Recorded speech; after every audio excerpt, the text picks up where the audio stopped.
Howdy y'all, fuzzy biker out here at Murray Hill. Ta-da, there it is. On the Royal Enfield Himalayan 411. Right there. Just been having a ball on that thing today. This thing has just been a hoot to ride. I've been, if there's a weak link in that bike, it'll break today because we've been pushing her.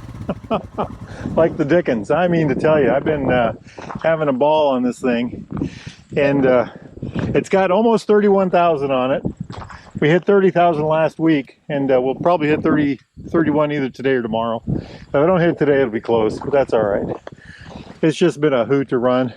The tire works great on this kind of stuff, but you can tell that it's got 18,000, almost 19,000 now. And even though it's safe, it's not on the wear indicators, not even close actually. It's lost a lot of its feature. You know, a lot of what makes it a good tire is wore away, at least on pavement. On this gravel, it's been fun. We've rode loads of gravel today. The back one's doing fine. Back one's doing fine. The back one's got, I think I figured out the other day, it was like I can't remember, 12,000 or 14,000, something like that. Crazy, some crazy number.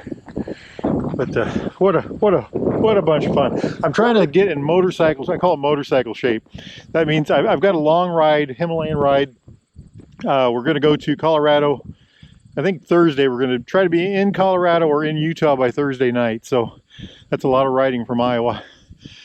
And we're going to muck around and up. You know, I think we're going to do Utah, Colorado, probably some of Wyoming, and then cut back across to Iowa through Nebraska, through the Sandhills. I love the Sandhills of Nebraska. So anyway, the bike is a hoot. It's a Royal Enfield 411, single cylinder, air cooled, oil cooled, single overhead cam, 2-valve, very simple engine, tractor like, puts out about 24 horsepower, 24 foot-pounds of torque. It's about 32 Newton meters. And it's this one I've had almost 3 years. In October it'll be 3 years. And I've done I just did a review on this bike if you want to learn more about the actual bike itself. And it's just been an absolute hoot to ride. Like I said, I'm trying to get myself in shape today, motorcycle shape. I've been riding like mad the last several days because, like I said, we got a big ride coming up.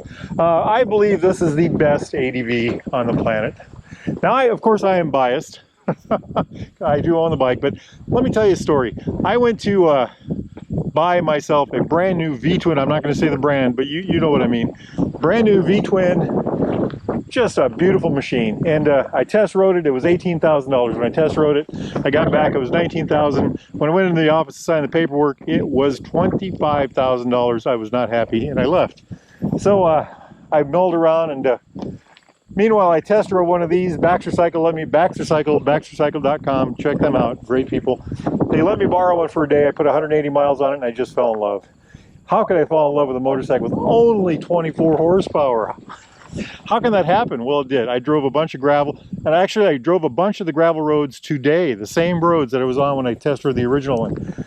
And so I said, okay, I want to buy one. They gave me a price. It'd take a day to get the color. I wanted this color, red and black. And I said, okay. They said, come back tomorrow. I said, no, I need it in writing. I got everything in writing. And sure, no problem. Gave it all in writing. It was exactly what they told me. Came back the next day, paid exactly what was on the paper. Couldn't have been simpler. I mean, I was just thrilled. And so, you know, so why is this the best ADV in the planet? Well, something I've learned over the years, I ride a lot, and I ride with a lot of other people, and I ride with people that have very nice, very expensive motorcycles that are far more powerful, far more capable than this motorcycle. And what I found with them, sometimes, not always, but sometimes, is that they will be going up a rough road, they'll stop, and they'll back out. They don't want to do it. Or they won't ride on a gravel road because they don't want to get their bike dirty. Or they will, you know, they can't go there because that's, you know, it's raining this day. Or they don't want to put miles. This is a good one. They don't want to put miles on their bike because it'll devalue it. And so, you know, they may be fabulous machines, and they are fabulous machines. But if you won't ride it, what good is it? You know, the sum of a motorcycle is the value you want to provide you. Let me see what I have written down here. A bike is only as good as what it can do for you. A bike is only as good as what it can do for you. And if you want to ride, this bike is affordable enough. and capable. It's really what do I got here? Comfortable, reliable, and capable. This bike is comfortable, reliable, and capable enough to do just about anything you want. Like I said, I've had it in the mountains. I've had it in Wyoming, South Dakota, Nebraska, Kansas, Missouri. The list goes on. Illinois, Iowa, Minnesota, probably some other, maybe Wisconsin. I'm not sure about that one though. But I've had it everywhere. I've had it everywhere, and it's very capable. I've had it on mountaintops. I've had it in the sand. I've had it in the mud. I do not like the mud, and I'm not too crazy about the sand. Let me just throw that out there. It's pretty heavy for both the sand or the mud. It's not a dirt bike. It's an ADV bike. It is no show pony though. You know, that's another thing. You know, those big fancy bikes, those big fancy ADVs, they're incredibly capable. They are show ponies. They're there to look at, you know, and a lot of people treat them that way. Can you take them out into the rough stuff? Of course you can. Would you? Most people won't. So this one you will. You know, this one is capable and reliable and affordable, and therefore you will do more with it because you're just not so worried about it, you know. And by the way, 3-year unlimited mile warranty. You know, how can you beat that? And just looking at my notes here, I got to mention this.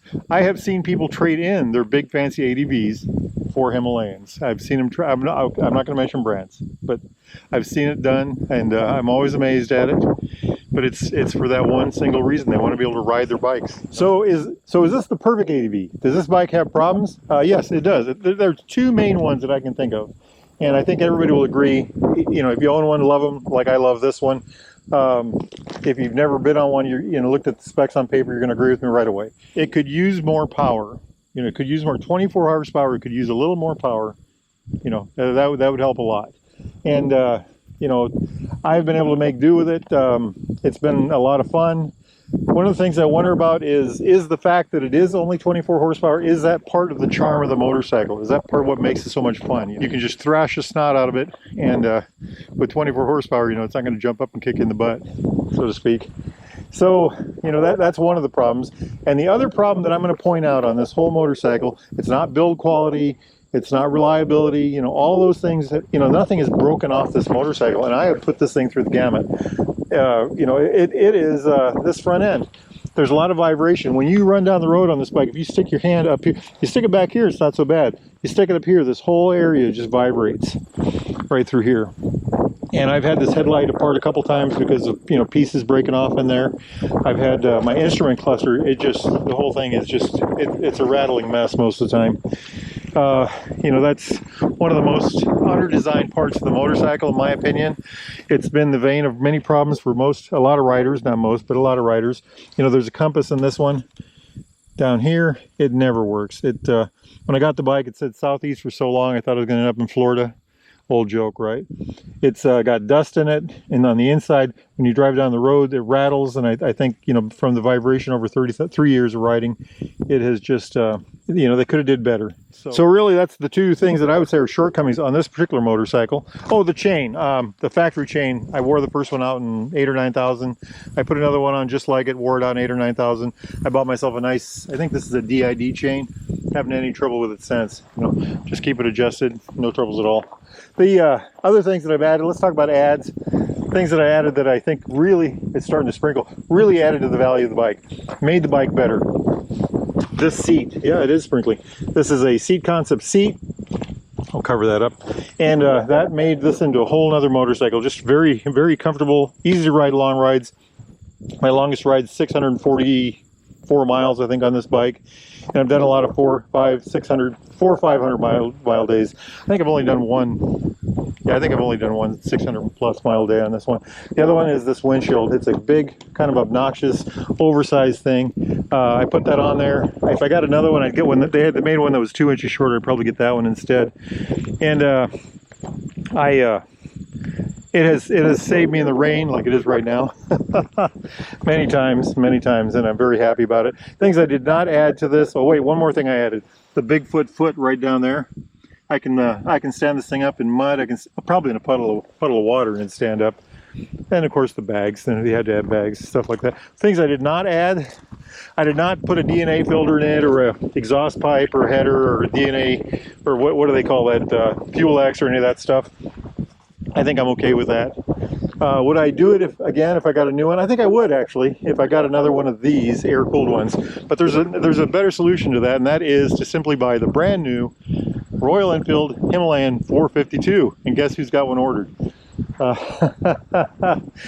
So, you know, this bike is like family now. You know, I've fallen in love with this machine. It's my you know, it's my sanity. It's my friend. It's my do everything kind of bike. It's just been a fabulous machine. It's like family, like I said. So am I going to get rid of this thing? And the answer is I said I was going to get rid of it. I said I was going to trade it, but I don't know. You know. The release date for the new Himalayans is supposed to be the 23rd. They say they'll be at the dealers within a couple weeks after that. So, you know, stick around and find out. We'll find out, won't we? If I get into it, I'm going to put some tires on like this. Maybe I'll wear out the old ones. Well, I'll have to see what the tires are on the new Himalayan. Anyway, see what happens there. I'm going to miss the bike. I'm going to miss it if it goes. You know. But, been having a lot of fun on it today, just having a ball on it today, you know. I added these hand guards. I dropped it one day, fell on its side, you know. It was a day just like this. I was out in the middle of the country. I was looking for an old abandoned house. The house had fallen and I found it, you know, looked around and went to get on the bike, dropped the bike on its side on a gravel road and tried to pick it up. It was too heavy. I'm standing there over the bike looking at it. It started to rain, just like today, except more rain, you know, and gave it a kick. Bang. It didn't help. I did get it picked up, you know, and I rode it home. It's the only time I ever dropped it, honestly, and that's what it did to it right there. These are Royal Enfield handguards, and I didn't know if they'd be strong enough because they only attach right there. You know, there's no attachment point here, and it took the hit. It took the hit. I put these Royal Enfield brackets on the back. These are bags I got off Amazon, cheapo bags. This is so I have a pigtail from a battery here to charge it, you know, put this on a charger when I'm not riding it, and then I put a thing on here so I can charge my phone. That's when I go on those long trips. I have a power bank that I put in the bag and charge up, and I use that to charge my phone at night. I wish I would have put a bigger rack on the back. Hey, look, a Bigfoot. I'm all about the Bigfoot. And I do like the tires, the Dunlop Trail Max Mission tires. That's, I think, 2 on the back already, and the original tire wore out at 12,000 miles, and this one's been on there ever since, so 19,000 miles on that one. Just a hoot of a motorcycle, just a hoot of a motorcycle. A little bit about the area. We are at Murray Hill Scenic Overlook. That's the hill there. There's about 8 miles of trail. You go up to the hill top, and then there's a whole mess of trail going that way. We are in the middle of Luss Hills.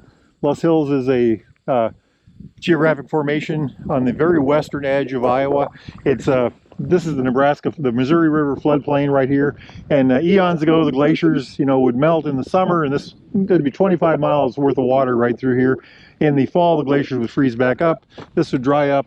There would be a fine dust that would collect the sediment, and that dust would blow this way, and it formed these hills. They stretch for about 200 miles up and down the west coast of Iowa. There is not a single rock that wasn't brought in by man in the whole thing, because, you know, this was formed by dust.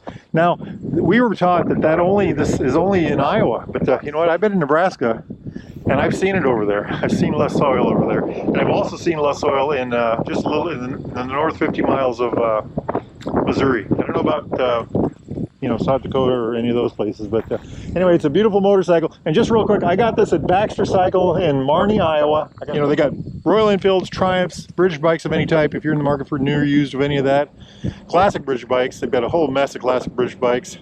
There are also you know, jackets, boots, gloves, gear of any type.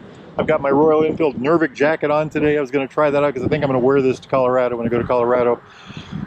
Give those guys a call, or you know, visit them, or go to baxtercycle.com. They can help you out. They can help you out. Tell them Fuzzy Biker, that's me, sent you. Now, I'm going to get the rest of my gear back on, my helmet and my gloves, and I'm going to hop on that motorcycle and go for a ride. Y'all do the same if you can. Life is good. Get out and ride. Wahoo! Yippee-yi-yay! Yippee-yi-yo! Down the road we go. Beautiful, beautiful machine.